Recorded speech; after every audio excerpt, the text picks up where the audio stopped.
नमस्कार फ्रेंड, आप सभी का एक बार फिर से वेलकम।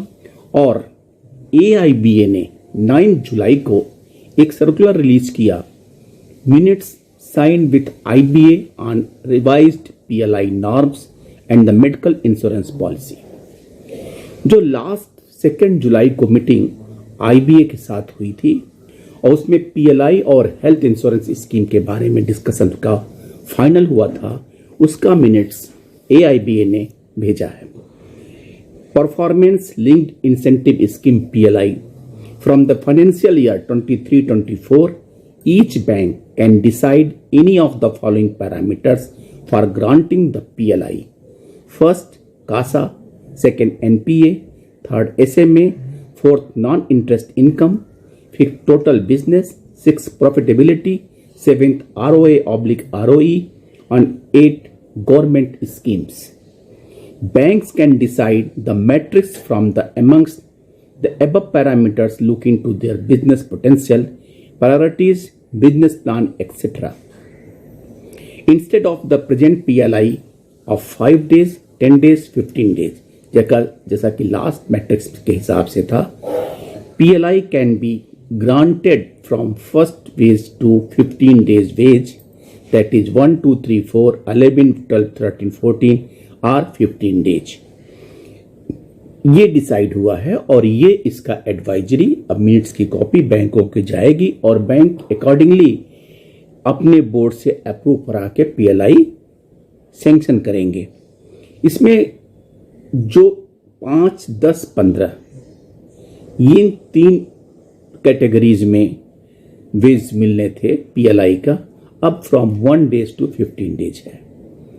फायदा नुकसान की बात तो नहीं कह सकते, लेकिन हाँ, ऐसा कोई बेनिफिट एम्प्लॉइज को नहीं होने वाला है जैसा कि UFBO AIBA दावा कर रही थी।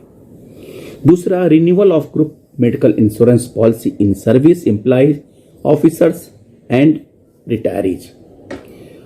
ये बहुत दिनों से हमारे यूनियन का कहना था कि 2 किस्म का स्कीम चल रहा था और हम लोगों ने ये डिसाइड किया कि क्यों नहीं जो सर्विस में एम्प्लॉई हैं और रिटायरीज हैं उनका अगर कंबाइंड इंश्योरेंस पॉलिसी ली जाए तो उसमें रिटायरीज को प्रीमियम कम देना पड़ेगा, ऐसी आशंका थी। और इस बारे में AIBRF, AIBPRC सभी अपने अपने दावे कर रहे हैं कि हाँ, यह हमारा अचीवमेंट है।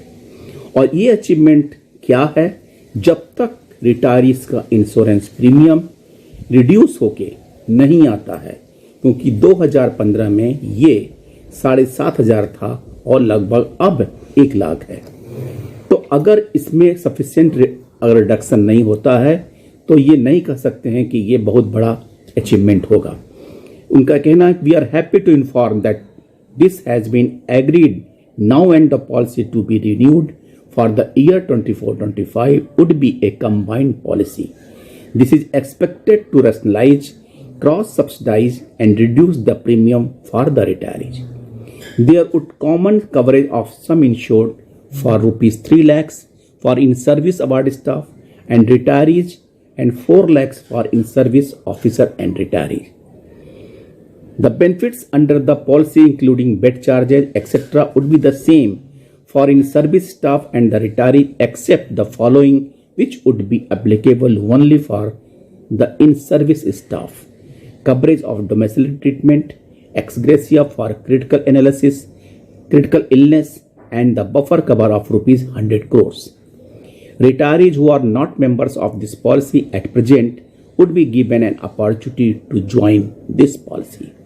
अब यहाँ फिर वही बात होगी कि अलग से जब वो पॉलिसी ऑफर किया जाएगा, जैसा कि टॉप अप के केस में होता है, तो फिर वो अमाउंट बढ़ जाएगा। ये हमें देखने की बात है कि हम जो RFP फ्लोट होगा और उस RFP फ्लोट होने के बाद से फाइनल प्रीमियम रिटायरीज को क्या देना होता है। और a committee would be set up by IBA to monitor the performance of TPAs and the recommend change of TPAs, delisting of hospital, etc. Efforts would be taken to synchronize and have a common commencement date for the medical insurance policy for in-service and retirees. Facility for offer of top-up benefit would be available. Based on the above, IBA would invite quotations from the insurance companies and finalize the bid. इन सारी बातों के साथ जो सबसे बड़ा मुद्दा, reduction in premium, affordable caste wise retirees किया होना चाहिए।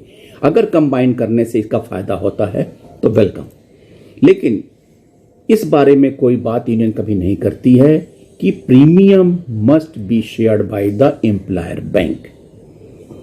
जब तक ये बातें नहीं होंगी, क्योंकि एक जगह आप टॉपअप अलग करने की बात करते हैं, जो 3 फैसिलिटी इन सर्विस को दी जा रही और रिटायरीज को देने की बात नहीं हो रही है, तो कुल मिला के अल्टीमेटली हमारा जो रिटायरीज का जो पॉलिसी होगा वो इस तरह से होगा कि जिसमें लाभ कम, प्रीमियम ज़्यादा।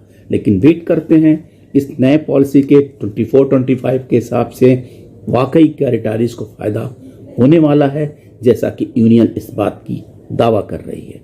थैंक यू, नमस्ते।